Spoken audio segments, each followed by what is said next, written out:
Mas na Revolução Francesa, quando eles tiveram que formar ali uma Assembleia Constituinte, né, o governo era de Luís XVI, né, e havia ali uma situação muito complicada, muita miséria, né. Então, quando eles se reuniram, os girondinos, tinham dois partidos, né, os girondinos e os jacobinos. Os girondinos, que eram da Gironda, né, da região ali da França, enfim, eles ficavam à direita da Assembleia, e os jacobinos ficavam à esquerda.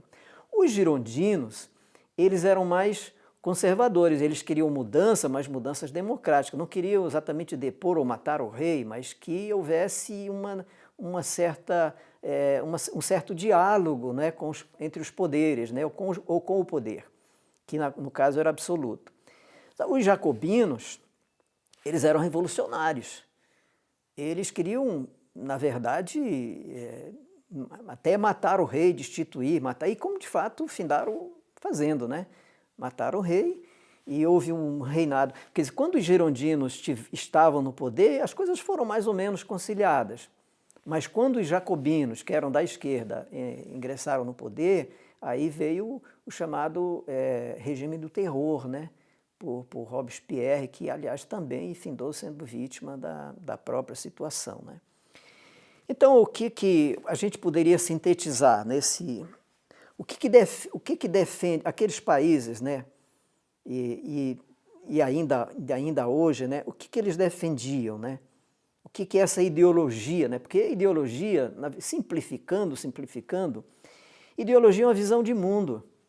É a maneira como você vê o mundo, né? E aqueles que veem o mundo de um jeito, aqueles que veem o mundo azul, eles não estão dispostos a ver o que o outro que tem a ideologia de ver o mundo amarelo, né? Não há uma conciliação. Então, existem as ideologias da direita, existem as ideologias da esquerda, né? E, pastor, o que a esquerda prega? Quais são os pilares esquerdistas e quais são os pilares da direita? Bom, a direita, ela defende o conservadorismo, né? Ela defende o livre capital, ela defende a propriedade privada, né? E aqui é muito interessante, eu não queria esquecer essa parte aqui. E a esquerda, ela tem três pontos que são, assim, o tripé da ideologia da esquerda. E eu acho que isso é uma coisa muito complicada. Lembrando o seguinte, não levante sua voz, melhore seus argumentos. Eu não quero irritar as pessoas ao falar isso aí, mas isso está dentro dos postulados, né? Assim como da direita e da esquerda. O primeiro postulado aí da esquerda é o Estado, né? É o Estado. O Estado, ele é o senhor. O Estado é o dono. O Estado é o patrão, né? Então, quando estive, por exemplo, na Polônia, naquela época, ali a Polônia, eu me lembro que, andando de ônibus, né? Os operários saíam da fábrica e pegavam o ônibus, ou saíam de qualquer trabalho e tal, eles tomavam o ônibus, dava para ver, eles andavam com a roupa de operário. Eles não trocavam de roupa. Eles vestiam a roupa quando saíam de casa, a roupa de trabalho, entravam no ônibus e iam para lá. Então, eles não pagavam ônibus, eles não pagavam escola para os filhos, eles não pagavam imposto, eles não pagavam aluguel, né? E aí, quando eu estive na Lituânia, na capital, Klaipėda, a capital da Lituânia, foi interessante. A guia, ela sabendo que nós éramos aqui, né, de uma cultura, digamos, de direita ou capitalista, ela fez questão de nos levar a um bairro, me lembro como se fora hoje, isso faz uns mais de 40 anos, né? Eu me lembro um bairro como se fora hoje. Aí ela levou nós assim e falou assim, e apontou era tipo uma vila de casas bonitas, assim, de 2, 3 pisos, né, 2, 3 andares, acho que eram umas 8 casas assim. Aí ela apontou para nós, ela disse assim, aquelas casas são propriedades privadas. Que interessante, né? De toda uma cidade, ela nos levou para um lugar, aí ela disse assim, aquela casa é propriedade privada, aquelas casas. Quem mora, reforçou, quem mora naquelas casas são os próprios donos. Então era uma coisa assim, não é? Incomum de acontecer. Isso era um fato muito positivo, né? Ou seja, eles respeitavam, estava querendo dizer ali que eles respeitavam a propriedade privada. O Estado também como dono de tudo, como patrão, influencia na liberdade. O que é a liberdade, né?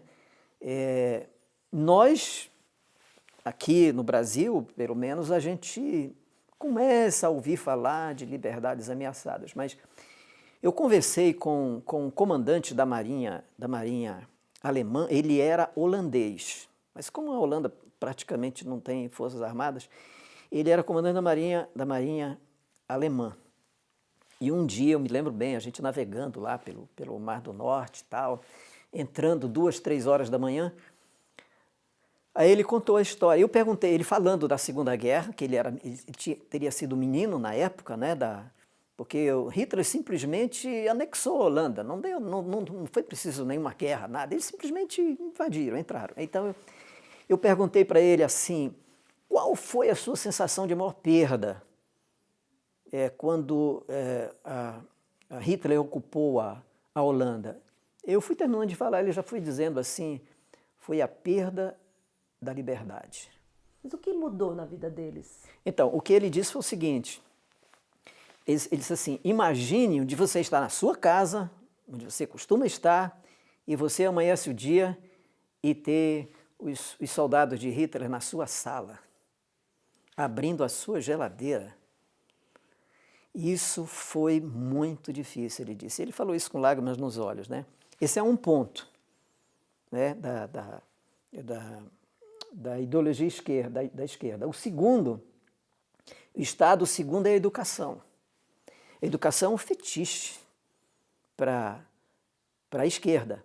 Eles querem chegar nas escolas. O gramscismo, né? Antônio Gramsci, ele tem um pensamento, ele diz assim, é necessário primeiro conquistar as mentes, depois o poder. Então, onde ele vai? Onde estão as mentes frescas, né? Então, ele vai nas escolas. Aqui um outro pensamento que ele diz assim, não tomem quartéis, escolas, não tomem quartéis, tomem escolas e universidades. Não ataquem blindados, ataquem as ideias. Isso é bem o pensamento gramscista. Porque, olha, eu conheci de perto o comunismo, o socialismo marxista-leninista. Influência de Marx, Engels e Lenin. Esse era um comunismo mais ditatorial, né? De força Mais militar, de força. de invasões, de anexação de propriedades, né? Que hoje até assusta. Hoje já não é o modismo no momento. Então, aí por onde eles vão? Eles vão trabalhar nas mentalidades, né? Eles vão trabalhar na escola. E por falar em escola, conversei uma ocasião, porque assim, você não podia conversar com eles, com os cidadãos desses países comunistas. Eles eram sempre vigiados, né? Uns pelos outros, né? E então o que acontece? Eles não podiam nos ver conversando. E um dia, uma certa ocasião, eu conversei com um pai, com um cidadão na Rússia, né? Eu conversei com um deles. E aí o que acontece? Ele me disse, né, com lágrimas nos olhos, eles pegam o meu filho na minha casa, eles levam para a escola e é eles que dão lá a educação do meu filho. Eu não posso dar a educação do meu filho. Quando o meu filho chega em casa, eu não posso conversar com o meu filho, porque eles vão fazer perguntas lá na escola, o que é que eu conversei. Então a educação é confiada ao Estado. O Estado assume a educação e a direção do seu destino. O Estado é que vai dizer se você vai ser um jogador de futebol, se você vai ser um cientista. Então, eles têm estudos para isso, né? E o terceiro ponto aqui que eu queria colocar é o ateísmo, né? A esquerda, ela é ateísta. Pode disfarçar, mas, na verdade, a esquerda, ela é ateísta. E o que é ateísmo? O ateísmo pode se dividir em 3 partes, né? Você tem o ateísmo, aqueles que não conhecem Deus. Eles não acreditam em Deus porque eles não conhecem. Tem aqueles que são ateus porque não aceitam Deus, eles conhecem, mas eles têm uma cabeça que não aceitam Deus, às vezes são pessoas ligadas à ciência e um deles me disse, eu não tenho como aceitar Deus, né? Então eles não sabem, mas eles não aceitam.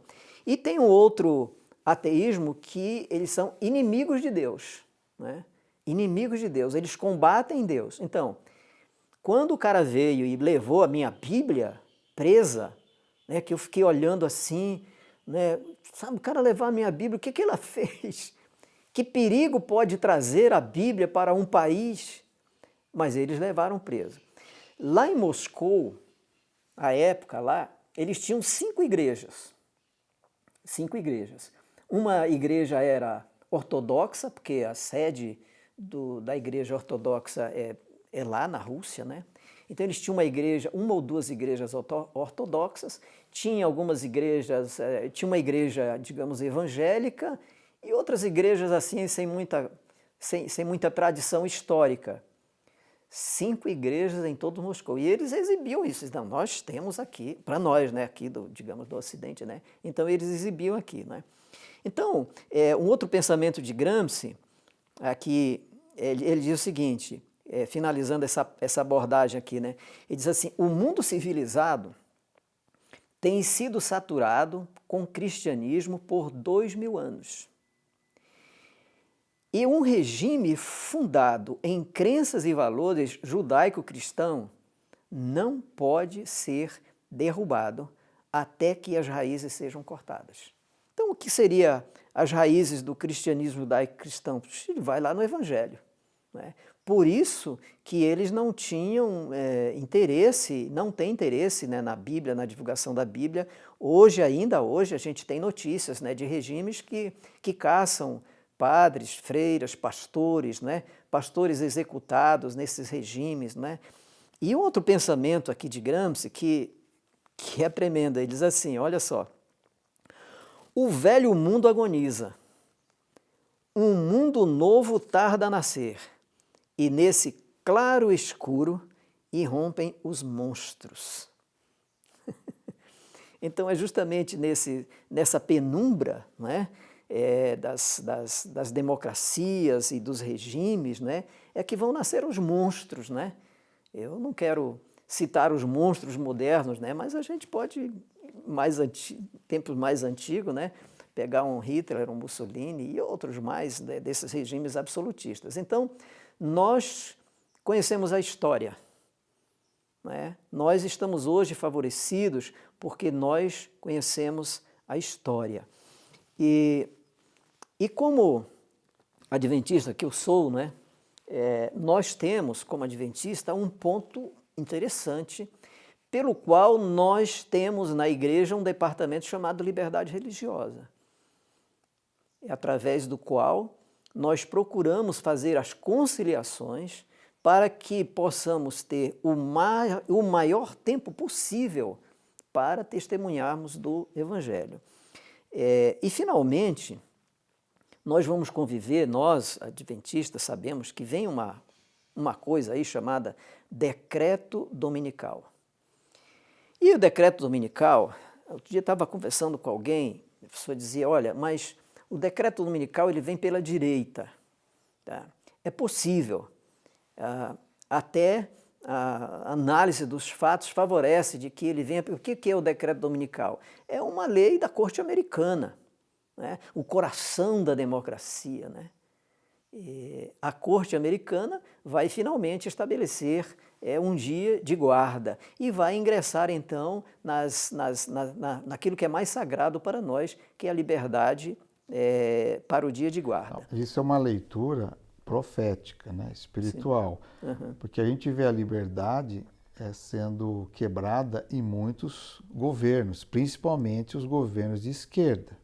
Uhum. O que mostra para a gente que há uma sugestão de que o mundo vai caminhando numa direção de que todos os poderes que gostam de cercear a liberdade, por isso que acho que nós podemos ter mais do que esquerda e direita, todo aquele poder que gosta de cercear a liberdade, em certo sentido, há uma previsão na Bíblia sobre isso, Sim. e o cuidado que a gente tem que ter, porque eles vão trabalhar contra a liberdade das pessoas. Exato.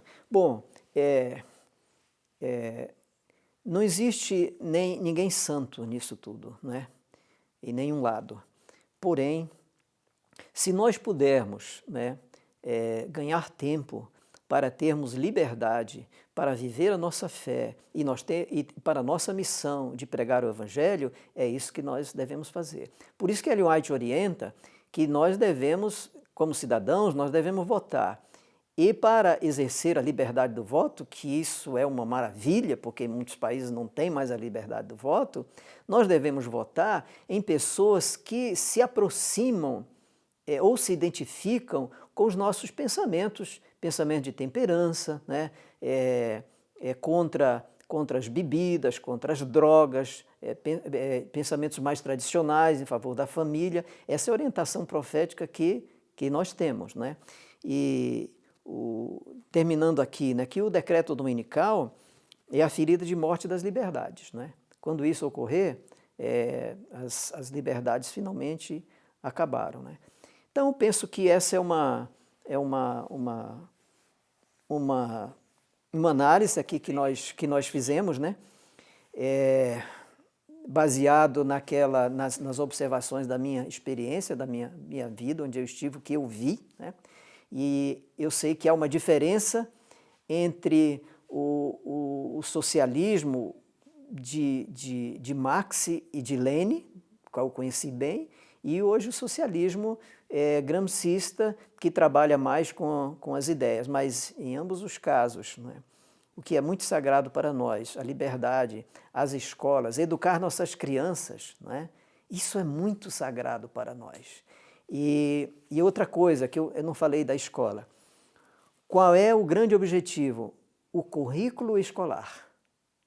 O currículo escolar. O currículo escolar para nós, eu que sou adventista, para a minha igreja adventista, é muito sagrado. Porque no currículo escolar, na nossa cosmovisão, nós temos um pensamento de que Deus é o Criador.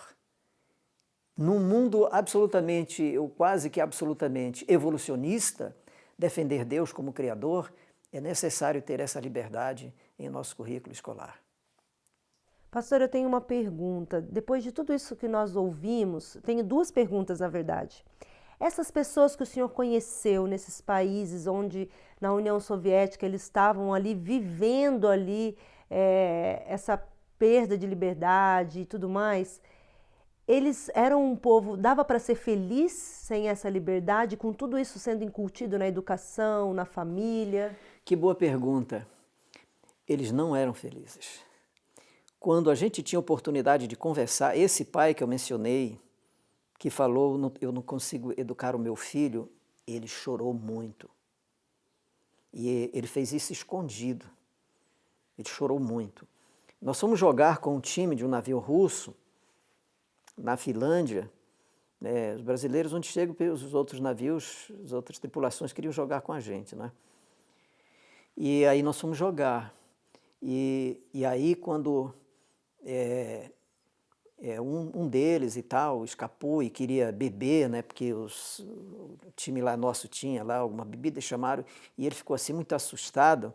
Então ele disse assim, nós não podemos, que sabe, aquele meu amigo ali, se ele me vir bebendo, ele vai me entregar. Então um vigiava o outro. Outra coisa que a gente percebia era tudo cinza. Eu não sei quantos tons de cinza, mas era tudo cinza. Esses operários que saíam lá das fábricas, entravam nos ônibus, era tudo cinza. Era assim, tudo... Assim, não havia alegria, não havia tristeza. Onde você via a alegria, por exemplo, na Alemanha, eles bebem, lá todos, né, bebiam muito, né? Dia de domingo, tinha uma espécie de quiosque na praça, onde tinha aquela fila enorme de homens para ele beber um chopp. Eles tinham direito a beber um ou dois chopp, ou dois chopps durante o dia de domingo, né? Então, eu não observei, assim, primeiro, a falta da liberdade, como dizia o comandante Vincent, implica na perda dos seus sonhos, né? Então, eram pessoas que não tinham sonhos, os sonhos eram do Estado. E uma outra pergunta, pastor. Como que o evangelho pode ser pregado em países dessa maneira? E aí vem a pergunta assim, hoje, né?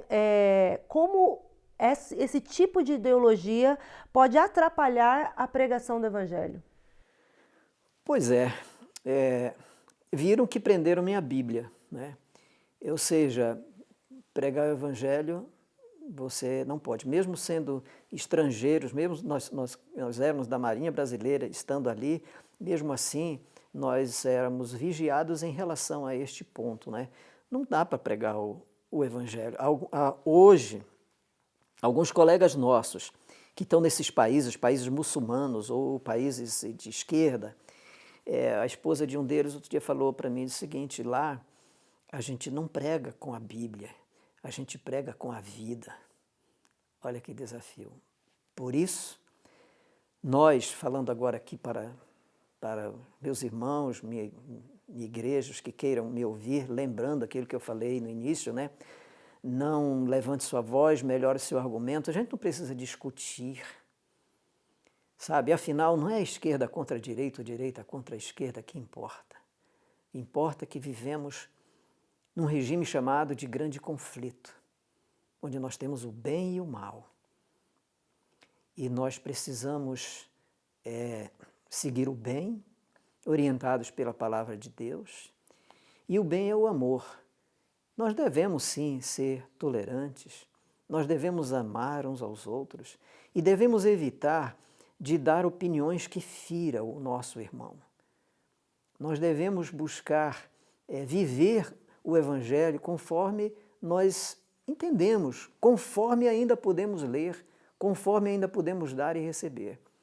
Então, não vale a pena esta disputa que é alimentada pela tortura das ideologias que leva ao ódio, que leva à separação, que leva às diferenças. Claro que o mundo nunca será melhor.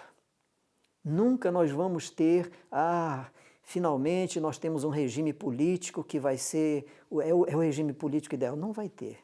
No mundo passareis por aflições. E, outro lado, nós devemos aceitar conforme as coisas acontecem. A profecia diz que Deus tira e põe governo. E nós vimos isso.